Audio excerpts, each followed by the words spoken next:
share with you. The winner mentioned to me when he called me about this idea of a Fabrengen.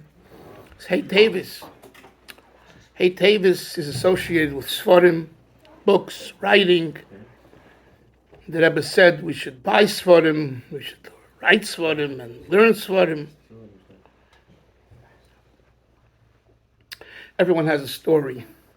There isn't anyone around the table here that doesn't have a story. You might not think your story is worth anything. That's not valuable, but it's not true. Everyone has a story. Everyone has heard stories. I don't mean stories. Everyone has information. Too many people in my career, my work right now, of writing and researching, I meet constantly people that want their story told, but guess what? They're too old or they're too sick. Every Sunday I travel to New Jersey to interview a Rav. Unfortunately, at this point in his life, he's a stroke patient. Oh my God. Baruch Hashem, he speaks well enough to understand him, and he documented his life very well. But when I pull out and he had a tremendous amount of answers from the Rebbe on very important issues, halachic issues with mechitzas and conversions, the very important issues. The Rebbe, hundreds of answers, hundreds. But when I need to, kind of dig in further to understand the background, if I want to write about it, and he says, I don't remember. So I have the question that he wrote to the Rebbe in 1965, and I have the Rebbe's answer, but I don't have the background. So I do as best as I can, but the point is, what am I getting at? Don't wait till you're too old. My father and my uncle donated a Sefer Torah for their parents in Bnei Brak years ago, actually Gimel Tammuz, Tafshin and Dalet, that time. And as we were walking in the street, and everyone goes onto their porch, it's so beautiful, it's little streets, it's like thousands of people that are participating in a new Sefer Torah being given to a shul, and you're marching down the streets, right? And I turned to my father and I said, wouldn't it have been nicer if your father, my grandfather, would have been behind us under the canopy, under the chuppah? For the same money that you obviously, it cost money to donate a Sefer Torah. And you and your brother, Baruch Hashem, were able to put together those funds. No, you couldn't do it 10 years earlier. Why do we wait till people die? Achrei mois kedoshim. It's kind of the nature of the human, but it's, if you think about it, it's absurd. It's not necessary. And I look around the table here, some of the Rabbanim, Shluchim, I know that the parents, the grandparents, with Rabbi Simpson Zayda was our Rav in Shul in Borough Park, right? At 7, he passed away, I think it's in 77 or 76, I didn't have the brains to kind of sit with him, and I'm not sure he would agree. He was very private and secretive that way, but nevertheless, I was in shul every Shabbos. He was in shul. I had my bar mitzvah there in 1974. He was the Rav in shul, and his uncle, Reb Leibel Simpson, was the Bal Koirei, right? But who had the seichel? Who had the it wasn't raised with this message. So I'm sharing with you tonight, and I really mean it. And I'm not saying this, to push my button, to push your button. To share your stories, to share your life, to write it down. Today there's no excuse. Computers and WhatsApps and every kind of gadget. You can be anywhere. That's what I do. When I hear Shabbos, a story, or I hear Shabbos, an interesting insight, Motzei Shabbos, after Shabbos, I right away go to either my phone and I jot it down, or my computer, and it's saved. And it can be 10, 15 years, I won't look at it. But I remembered something, then I put in a word to try to search for it, and it comes back, and I might use it for something I'm writing. And Baruch Hashem, I heard a lot from people. I should have heard a lot more.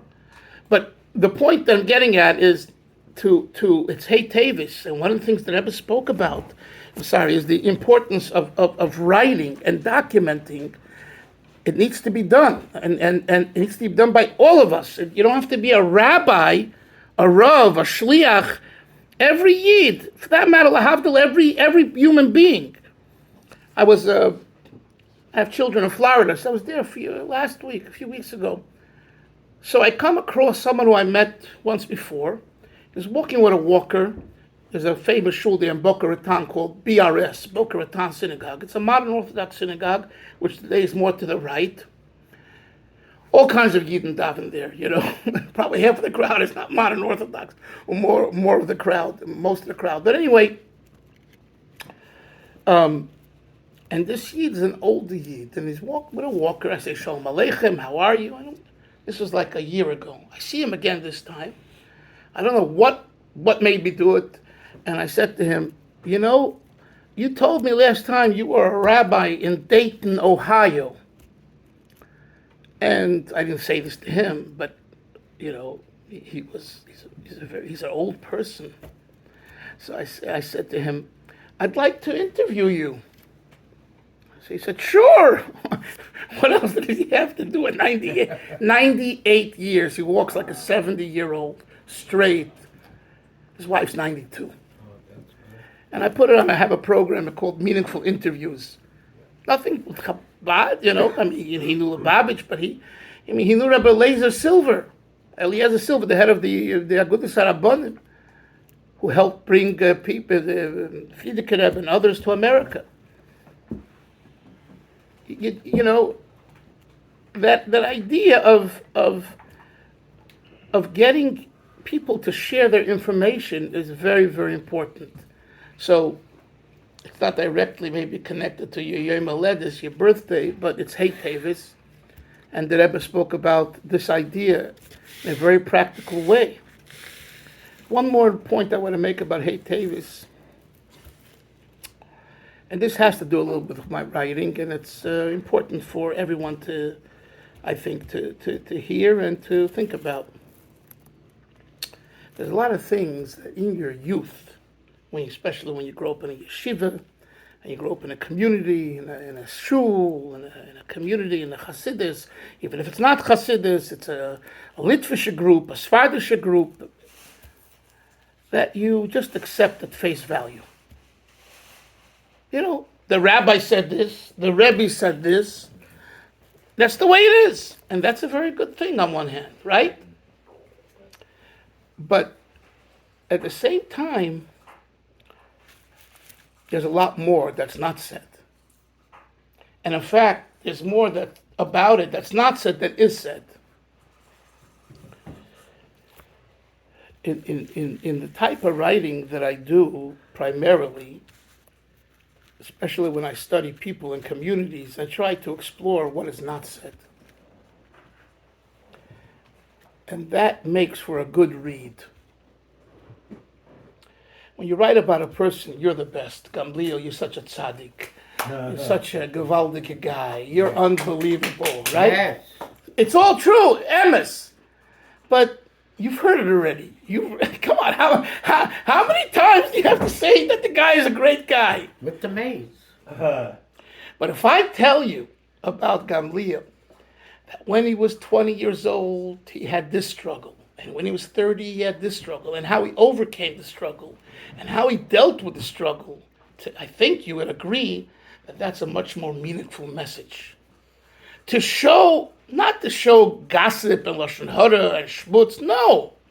But to take an issue and analyze it. I'll give you an example. And it's just an example. It's not to stir controversy, okay? Because most of you are not even probably aware of what I'm going to say. The Babbichers know, but the others don't know, I don't think. In the late 70s, there was, for various reasons, which it's again too long to go into all the reasons, but there was a rift between a certain Hasidic group called Satmar and Lubavitch. They had a rift, a disagreement. And as a student in the yeshiva, everyone here who was a student knows, hey, we're Lubavitcher Chassidim, The Rebbe told us to reach out. And at that time, the Rebbe started something called tanks. Tanks to fight assimilation. And I wasn't at tanks. I'm sure Yitzi wasn't at tanks. And it was a very, very exciting time in Lubavitch life. It was really a thrill to go on a tank. I remember who were the older Bacharim. I was a younger Bachar. It was his older brother, Zish Wiener, and Shalom Duchman, and Weingarten, and Liberov, and Yossi Hecht. These were the older Bacharim. And we were the little, and I remember, can I get on the tank? Will there be room? Will they take me on? I mean, it was a whole, no, for whatever reason, they chose to go through Williamsburg to get to Manhattan. Could have gone on Flatbush Avenue. No, they went through Williamsburg. At the time, I didn't at all realize this, I go on the tank. I'm thankful that they took me on. And the Satmar Chassidim were not happy about this, Why do you have to blast music and go through our streets? You know that we don't agree with this approach. We are insular, we're to ourselves. We don't agree with going on the street and putting on film. That's not our cup of tea. And you dafke have to come into the streets of Williamsburg and do it. I mean, you don't do it there, but you go through and you put on the music. So at the time when I was a bacher, when I was a student, I was convinced that they're 100% wrong and we're 100% right. You're not convinced of that anymore? You didn't let me finish, but I'm glad you understand the next part. I am convinced we're right, but for a different reason. Okay. Just checking. You don't have to check. When you look at a real Lubavitcher, you shouldn't have to check. But it's fine. It's okay. So if I bring in. So anyway, we're right for a different reason. We're not right for picking Williamsburg. If that was, I don't know. I didn't ask the guys. But I think that they dafka wanted to go through Williamsburg and stir up controversy. I'm not sure the Rebbe wanted that. I'm not convinced. I don't think the Rebbe told them, go through Williamsburg. No. I doubt that Rebbe said that. I think that was the Bacharim's own, Lebedekeit. Exactly. So what happened to the tank? The tank got stone thrown in it. Okay. I was on the tank when they threw stones. Wow. Okay, I was on it. That's bad. But we had the thing cover, down, the cover, the thing down, so we were protected. What? What kind of tank? No, these are Hertz trucks, Hertz rental trucks. We called it a tank if the Rebbe used the word tanks again. Anyway. Danny, get the tank. RVs. No, we didn't have RVs. We had little, the Hertz trucks. Yeah, okay, but let's stay to the point. The point I'm making is like this. Yeah, the point I'm making is that as you grow older, you look at something in a bigger way, and you understand both sides. So when I write, I understand both sides. At least I try to understand both sides. Of course I feel, you asked, of course I feel that we were right, because you don't own the streets of Brooklyn. But, in Yiddish there's an expression, man darf nicht ausstechen der Augen von dem Zweiten. And I say it in English, pretty much, you don't have to poke out the other person's eyes. You don't have to poke out the other person's eyes. Why? Why? So the mission itself is 100% right. The application of the mission, the approach of the mission, I'm not so sure. So at least I understand one reason. Believe me, there are other reasons which are totally invalid. But one reason I understand. And to substantiate what I'm saying is, I have a tape, and it's public. Probably some of you must have heard it, of a conversation between a Lubavitcher Chassid and a Satmar Chassid. And you can hear the conversation. And he says to the Lubavitcher, he says, I'm warning you, I'm telling you, they were business friends. And he says, don't come through Williamsburg. There's going to be Big fight. It's on tape. And the Lubavitcher goes to curse him out, say, who are you to tell us where to go, and on and on and on. And it led to something that was ugly, not good. Baruch Hashem, today, it's like, mevestish wegen dem, it's a past. Today, I had this kinnis shluchim. One of my table, one was of my sponsors was a satmar. Exactly. But I'm just making the point. I'm making the point is that, to me, and to my readers, this makes a book and a writing rich. Not just saying, he's the best, and everything is great, and come on. So, I'm not saying, if you feel otherwise, kol hakavod. It's but the point is that if we want our children, youth, to grow, we have to understand the complications and difficulties that the youth are having. And we need to, as it says in Chassidus, to involve ourselves and understand where they're coming from. It used to be, when we were growing up, it wasn't this way. I told you, my father, this is the way it is. You take it or leave it. And if you don't like it, either you're going to get, a patch, or I'm going to shut you down. Okay? Now, I'm not saying in every house it was this way, but the European mentality was this way in most homes, I would say. In different ways. Today, it's not that way. Today, you try this approach, and you say in Yiddish, they laugh at you. They say you're an old, archaic individual with your white beard and your old-fashioned ideas, and enough!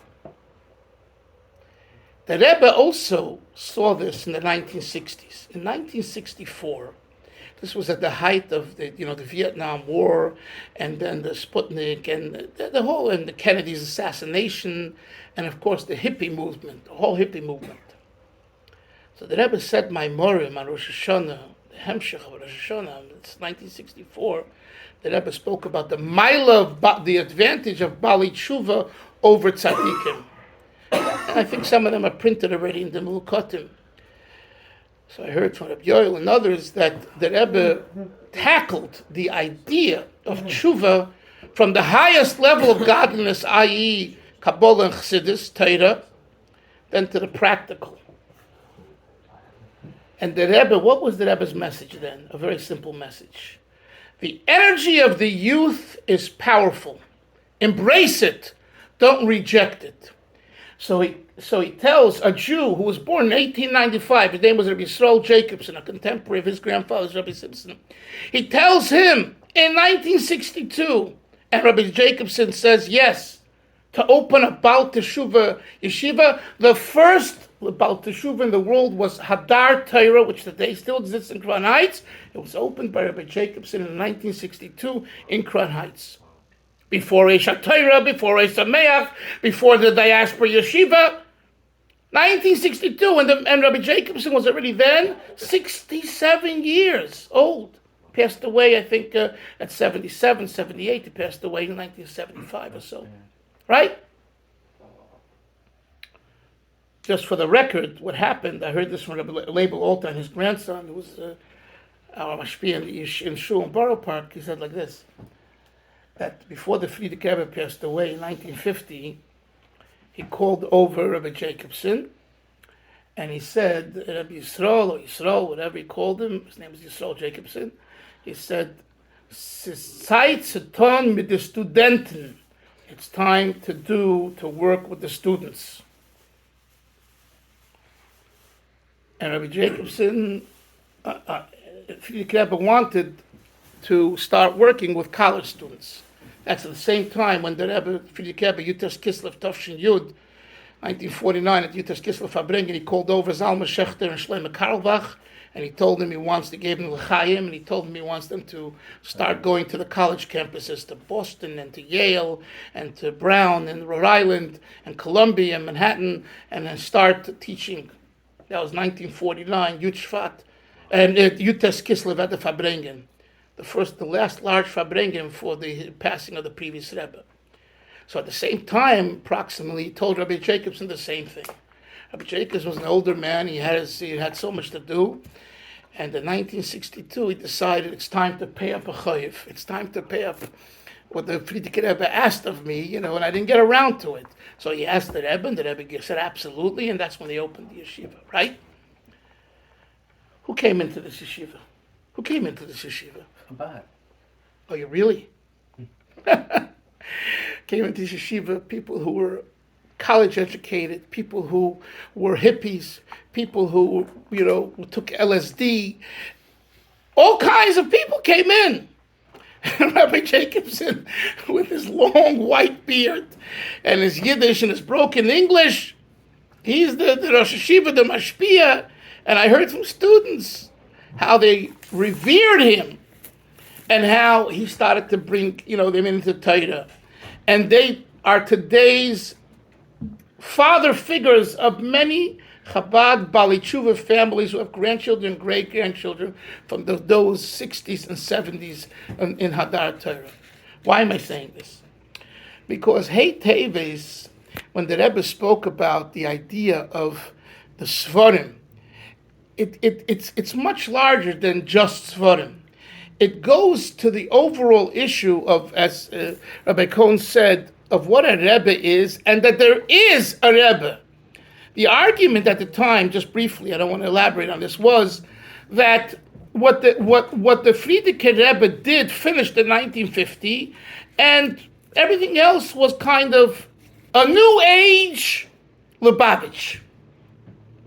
Old Lubavitch was a different kind of Lubavitch. You didn't run around putting on tefillin on the streets with people. You didn't print pamphlets. You didn't do it. Right? That was their argument. And the Rebbe said, no, it's wrong.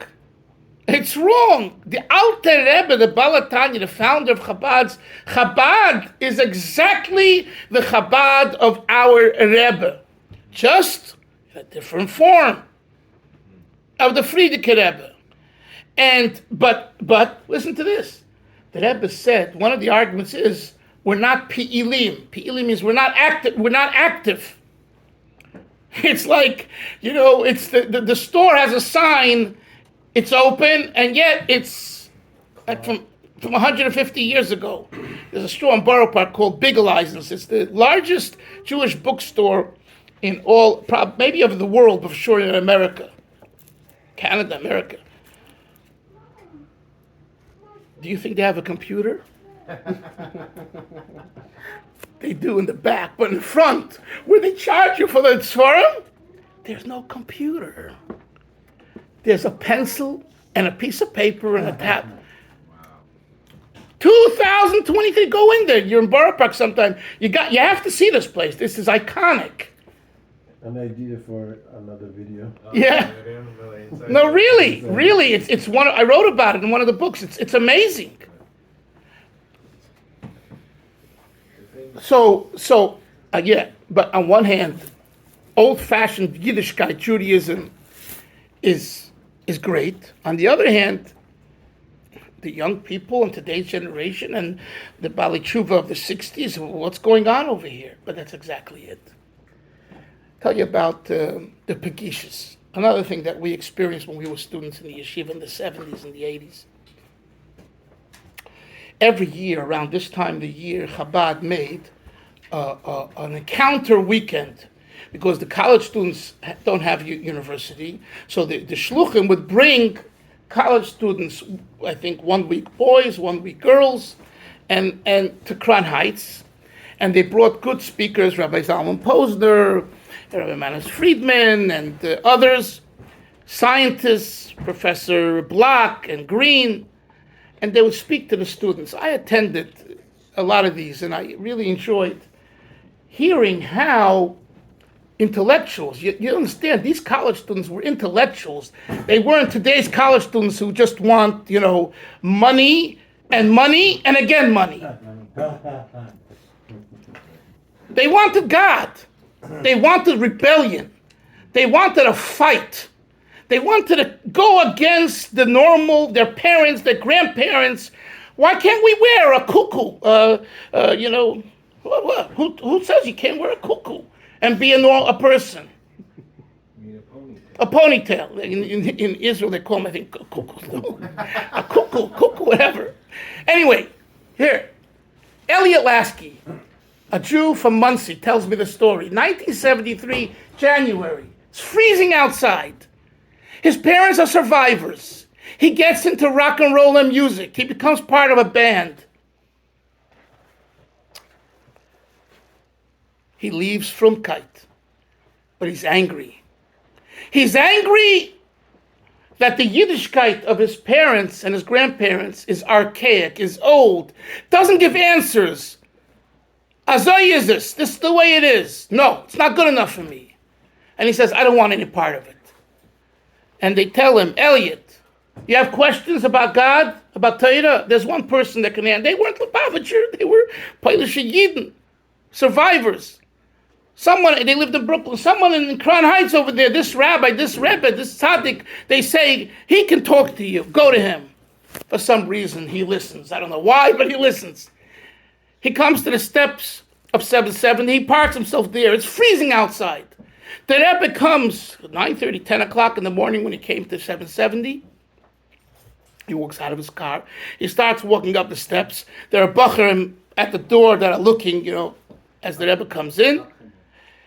And he stops the Rebbe and he says, Isn't the Lubavitcher Rebbe? You're the Lubavitcher Rebbe? Oh, the Rebbe is going to say, I'm the Lubavitcher Rebbe. The Rebbe doesn't say, I'm the Lubavitcher Rebbe.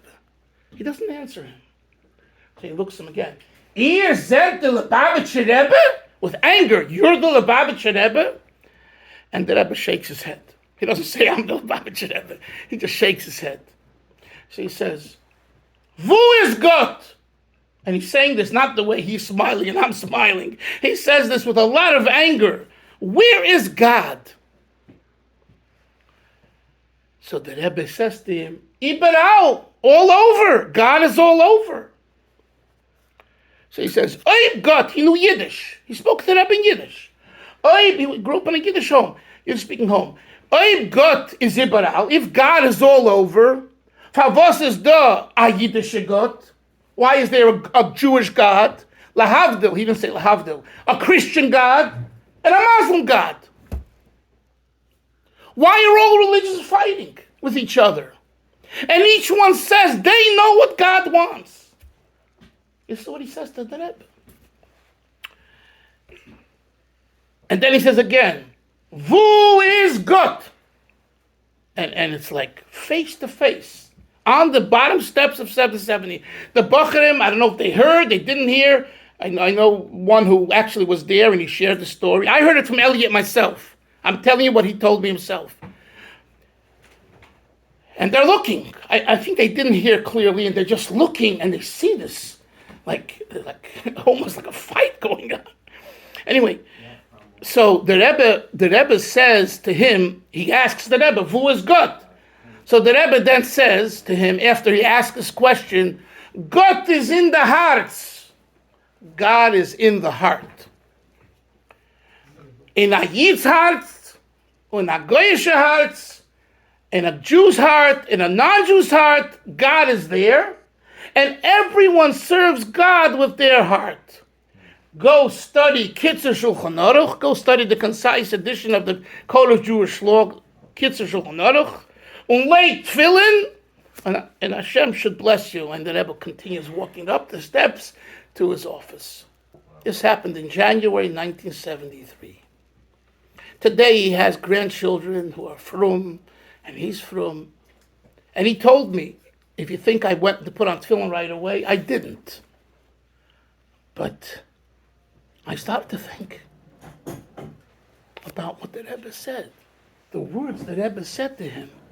Somehow resonated that God is all over, God is in the heart, that Goyim also have a God, and Goyim also, non-Jews also pray to God, but we have our system of serving God.